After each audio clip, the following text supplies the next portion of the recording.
மனோரூபேக்ஷு கோதண்டா, மணமாகிற கரும்பு வில்லை உடையவள். தேவியின் இடது முன் கையில் கரும்பாகிற வில் உள்ளது. இதன் சூக்ஷ்ம உருவம் மனம். அதிஷ்டான தேவதை மந்திரினி. குரோதாகாராங்கு சோஜ்வலாக்கு அதிஷ்டான தேவதை சம்பத்கரி. இந்திரியங்கள் மூலம் வெளிச்சென்ற மனம் தான் கண்ட பொருளை தன்னுள் பதித்து கொண்டு விரும்பத்தக்கதாயின் அதனை அடையவோ வெறுக்கத்தக்கதாயின் அதனை தவிர்க்கவோ விளைகிறது. இப்படி விளைதலை சங்கல்பம் என்பர். இது மனதின் செயல். இது எனக்கு உகந்தது, இதை நான் பெறுவேன் என்ற சங்கல்பம் தோன்றும் போதே இது நான் நினைத்தபடி உவந்ததுதானா, உவந்ததாக இல்லாதிருந்தாலோ இதை நான் பெற வேண்டுமா வேண்டாமா என்று முன் சொன்ன சங்கல்பத்திற்கு எதிரான மாற்று சிந்தனையிலும் சிறிது மனம் சுற்றி வரும். இது விகல்பம். சங்கல்ப விகல்பாத்மகம் மனஹ.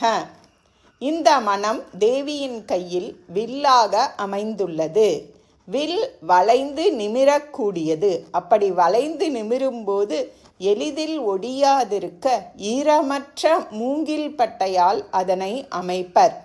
தேவியோ இனியதும் ஈரமுள்ளதுமான கரும்பை வில்லாக்கியுள்ளாள்.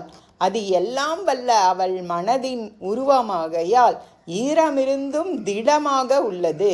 ஆயுதமாயினும் இனியதாக, இனியதாயினும் ஆயுதமாக உள்ளது. அவள் மனம் கருணை நிரம்பியது.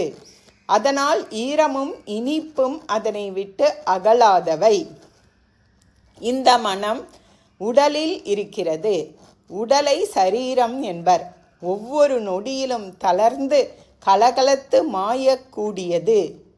சீரியத்தே அனேன இதி சரீரம் என்பர். மாயக்கூடியது என்பது உடலின் இயற்கை. வல்லவனுக்கு புல்லும் ஆயுதம். அவ்வண்ணம் தானே மாய்கின்ற உடலை தன் லட்சிய வாழ்விற்கு உற்ற சாதனமாக பயன்படுத்துவது அவனவன் திறமையை பொறுத்தது.